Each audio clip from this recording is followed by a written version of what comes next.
Myles Garrett sees it. Cam Newton sees it. Even Stephen A. Smith sees it. Shatter Sanders is ready. And yet, Dillon Gabriel is the one getting game reps while Sanders gets camera time from the sideline. This isn't a rookie learning curve. It's a franchise with its foot on the brake, terrified of what happens if the guy everyone's asking for actually delivers. From the outside, it makes no sense. The Browns have a rookie with elite intangibles, big game polish, and media magnetism. If you're into the real story and all the messy twists they don't show on highlight reels, go ahead and subscribe. And if you're sticking around to see how this Browns QB chaos plays out, you should definitely be subscribed. But they're letting Joe Flacco soak up a spot on the depth chart like it's ceremonial. Head coach Kevin Stefanski talks about Gabriel like he's a golden child, while barely acknowledging Sanders exists beyond he's learning cliché. That kind of imbalance doesn't happen by accident. It happens when someone behind the scenes is protecting a narrative. There's a reason Sanders isn't going quietly. He's been grinding with veterans, watching tape like a starter, and throwing like he's one snap away, even when he's not eligible to play. And now he's speaking up. No cryptic tweets. Just straight up saying he's better than Flacco and that he's tired of sitting. The message? He's not here to wait out politics. He's here to win. And people are listening. The fans have turned this into a movement. Social media is flooded with hashtag #FreeShatterEnergy, jerseys, signs, viral clips of him slinging perfect spirals in practice. They're not asking anymore. They're demanding. And that puts the Browns in a spot they clearly weren't prepared for. The perception problem is spiraling. What started as a depth chart decision is now a full-blown identity crisis. Cam Newton's already accused the organization of slow-walking Sanders because of who his dad is. Stephen A. Smith has pointed out the double standard. And it's hard not to agree when Sanders' performance lines up with everything they're supposedly looking for. The Browns' refusal to elevate Sanders has become more damaging than giving him a shot ever could be. If he's not the guy, let him prove it. But keeping him on ice while hyping up Gabriel and running Flacco out as insurance sends a message that has nothing to do with talent. And fans know it. They've picked their quarterback. And if the Browns keep ignoring it, they risk losing something far more important than control. They risk losing trust. It's bigger than who starts next Sunday. This is about whether the franchise is willing to put merit over messaging. Sanders isn't waiting in the wings anymore. He's standing right in the spotlight, daring them to blink. And the longer they hesitate, the more obvious it becomes. The only person holding Sanders back is the Browns themselves. The Cleveland Browns are at a breaking point, and it all comes down to one name, Shatter Sanders. It's one of the most polarizing quarterback situations in the league right now, not because of turnovers or injuries or any of the usual excuses, but because the Browns are choosing to sideline a player that fans, analysts, and even some teammates believe is ready to take over. And the longer it drags on, the less it looks like football and the more it looks like politics. Despite being a fifth-round pick, Sanders didn't arrive in Cleveland like your average rookie. His name alone, Sanders, is a brand. The media attention? Automatic. The expectations? High. And from day one, he's matched it with confidence and a relentless work ethic. He's out there putting in extra sessions with veterans, staying sharp even when he's not eligible to suit up, and doing everything short of physically breaking through the depth chart with his own hands. And yet, he remains buried behind Dillon Gabriel and Joe Flacco. That alone has sparked a firestorm, because this isn't a guy who's failing to grasp the playbook or adjusting to NFL speed. He's visibly grinding. Teammates like Myles Garrett have gone on record praising his attitude and energy. He looks the part. He acts the part. He prepares like a starter. But somehow, he's still not being treated like one. Why? That's the question echoing to the fan base, the media, and now, increasingly, the locker room. The answer isn't complicated. It's uncomfortable. Critics are saying out loud what many have been thinking. That Sanders is being slow-rolled for reasons that have nothing to do with football. Internal power struggles, coaching politics, perception management. Pick your theory. They all boil down to one thing. This feels deliberate. Head coach Kevin Stefanski's public approach has only amplified the situation. His commentary on Sanders has been, at best, cautious. At worst, dismissive. There's a noticeable difference in tone. when he talks about Dylan Gabriel. Gabriel gets the full PR package: trust, excitement, belief. Sanders gets vague phrases about development and progress. And in a league that revolves around quarterback performance, that contrast isn't subtle. It's loud, especially when a fan base is watching a rookie prepare like a starter while the coaching staff pretends he's just there to hold a clipboard. That disconnect is what's fueling this controversy, because this is no longer a quiet internal debate. It's a public one, and it's getting harder to ignore. Prominent figures in the football world aren't ignoring it. Cam Newton and Stephen A. Smith have both openly questioned the Browns' motives. They've challenged the idea that Sanders is being judged fairly. They've pointed to his lineage, his confidence, and his media attention as possible reasons why the team might be hesitant to give him a real opportunity. And that hesitation is becoming a problem. Because while the coaching staff may think they're protecting the team or maintaining order, what they're actually doing is risking the one thing that can't be recovered once it's lost: trust. They're risking the trust of their fans, who are turning the situation into a movement. This isn't just online chatter. It's shirts and stands, chants during games, and grassroots campaigns calling for Sanders to play. Every clip that surfaces of him working with veterans or speaking to reporters goes viral. Every time he shows leadership, it fuels a narrative. He's ready. Why isn't he playing? And now, Sanders himself is speaking up. Recently, he went public with his frustrations, and he didn't mince words. He said what many weren't brave enough to say: that he believes he's better than some of the veterans ahead of him, that he should be out there, that he's not content waiting his turn. And that statement, that was the moment the controversy became unavoidable, because now it's not just speculation. It's not just fan pressure. It's not just media critique. It's him. It's Shatter Sanders directly challenging the organization's decision-making, calling out the very system that's holding him back, and doing it with the kind of confidence that either makes you a franchise quarterback or a problem for leadership that can't handle pushback. That moment turned this into a crisis, because now the Browns are backed into a corner. Stick with Gabriel, and they're accused of ignoring the obvious. Elevate Sanders, and they have to answer for why it took so long. There's no clean-out. And to make things even messier, Kevin Stefanski's job is hanging in the balance. Gabriel's performance isn't just about wins and losses. It's about job security. That's the subtext to all of this. Stefanski needs Gabriel to work, because the second he turns to Sanders, it means the first plan failed. And at this point in his coaching tenure, he can't afford to be wrong. But here's the problem with protecting your plan instead of your team. It shows. Players see it. Fans see it. Analysts see it. And Sanders? He sees it too. And what's he doing in response? He's staying focused, grinding, talking when he needs to, backing it up with work when he doesn't. That's leadership. That's someone who knows their value and isn't afraid to put pressure on the system. And the Browns? They look like they're cracking under it. They're walking a tightrope with no safety net. Delay Sanders' debut any longer, and you risk completely losing your fans. Lose the fans, and the noise gets too loud. The media cycle becomes relentless. The locker room gets tense. And once that tipping point hits, it's almost impossible to recover.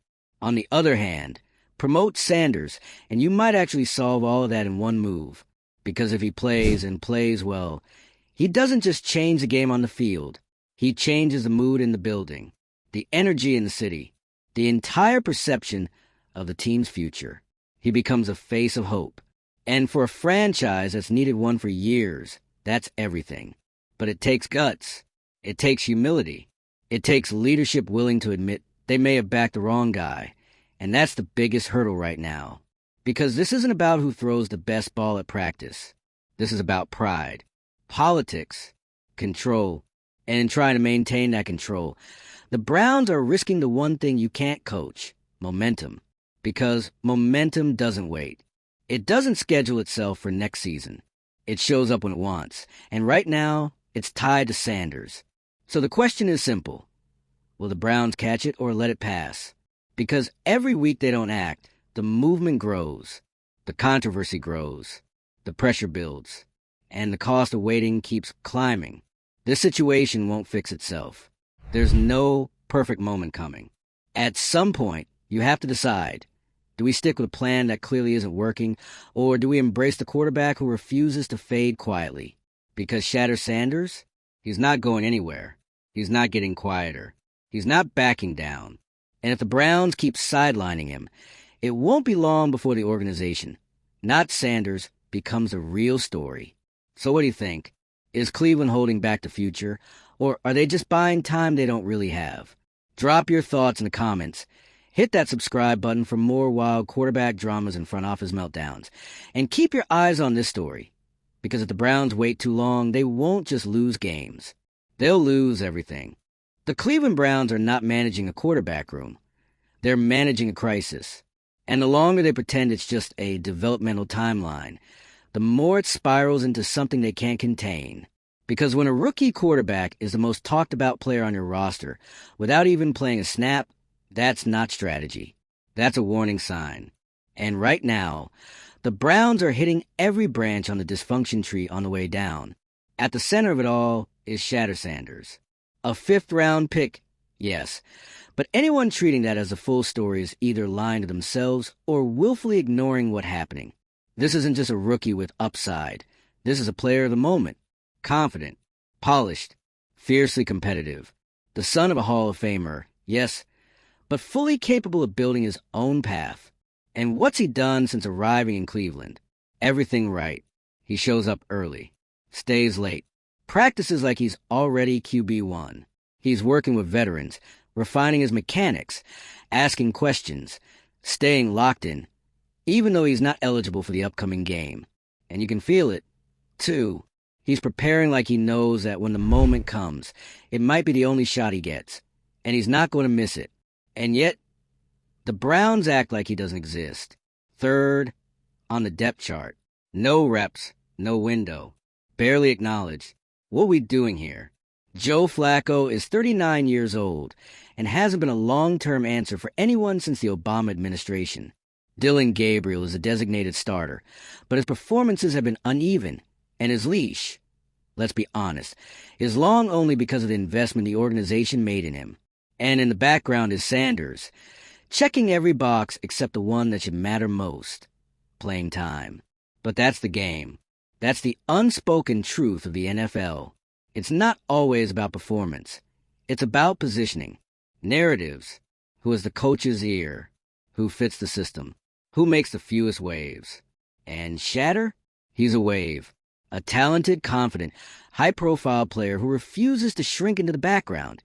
And that terrifies people, because his presence alone calls things into question. The depth chart, the coaching staff's decision-making, the long-term plan.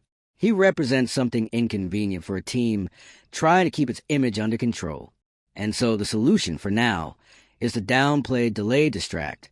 But here's the problem with suppressing someone like Shatter Sanders. It doesn't work, because the fans are watching. So is the media. And now, so are his teammates. When someone like Myles Garrett goes out his way to speak positively about Sanders' energy, that's not accidental. That's a signal. That's a veteran telling you, hey, this guy is showing up. This guy gets it. And if the coaching staff doesn't see that, or worse, if they do see it and are choosing to ignore it, then they're not just risking wins. They're risking the trust of the locker room. And once you lose that, it's over. Fans can forgive a bad play call.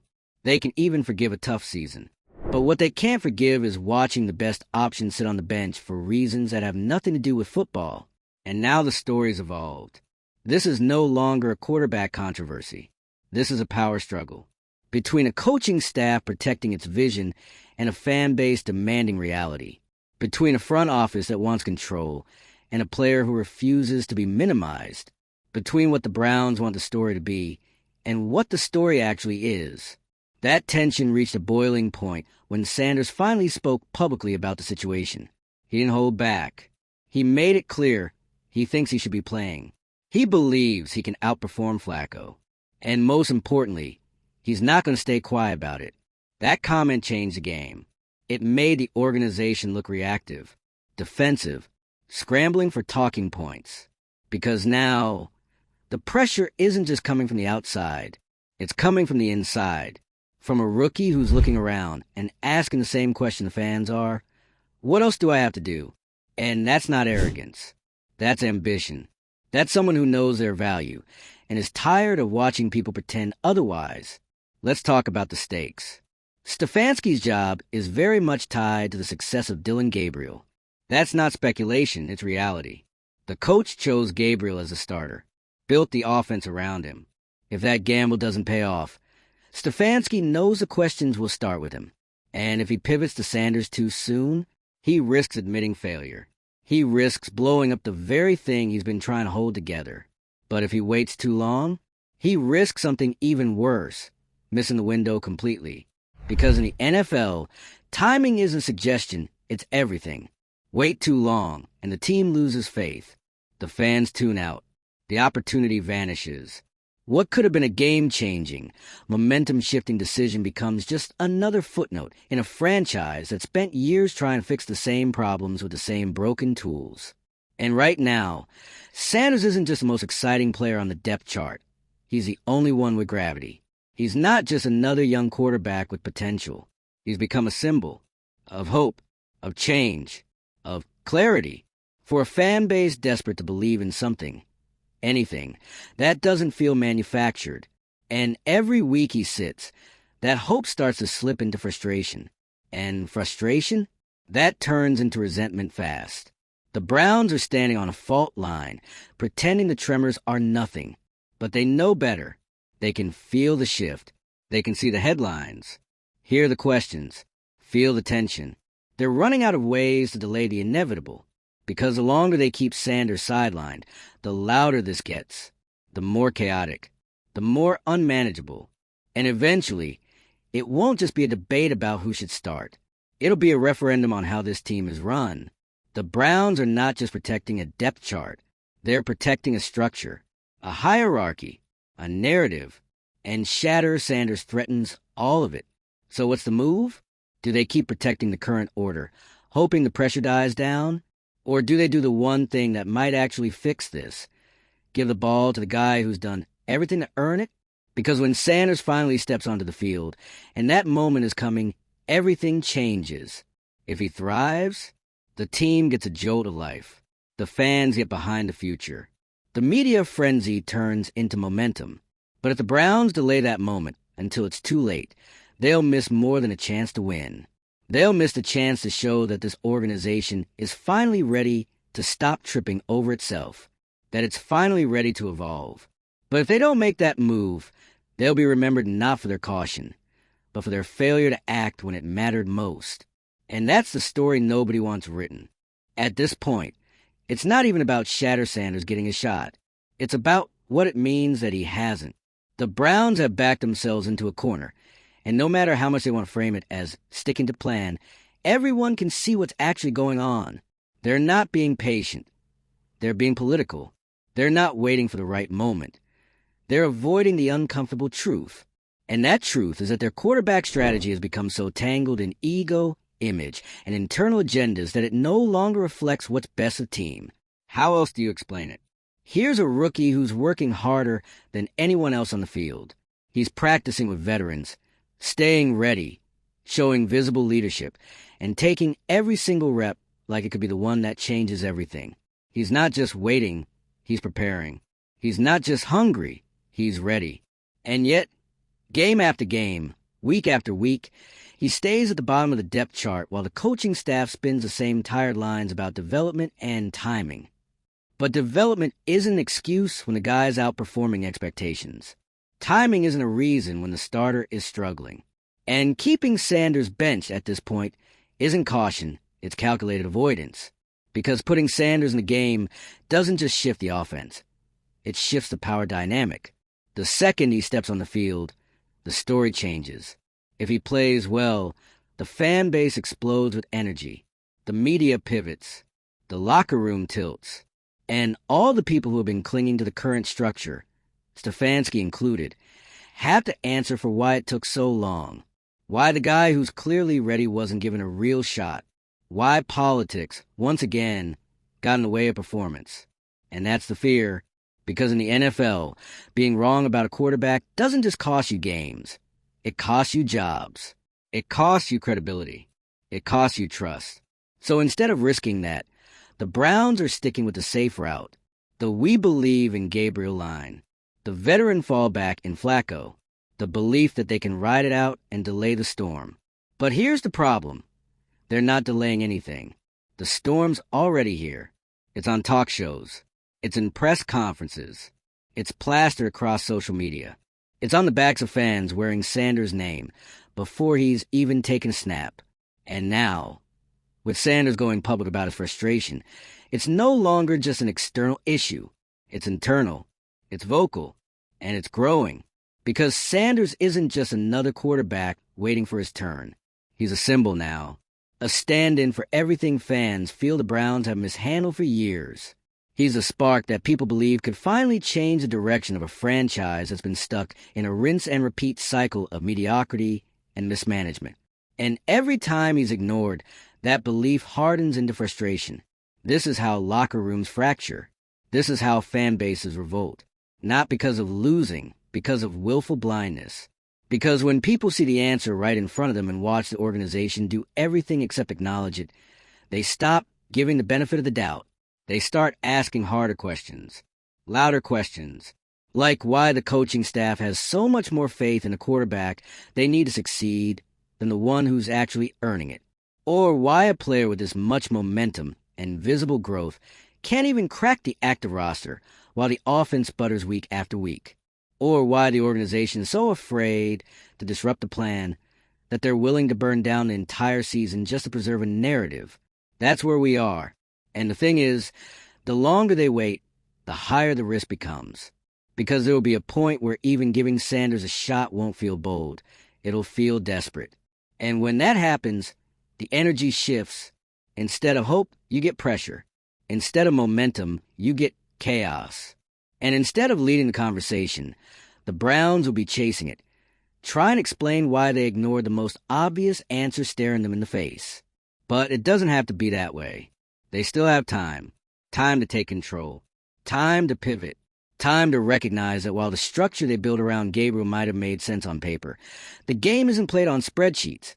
It's played on instinct, energy, and execution.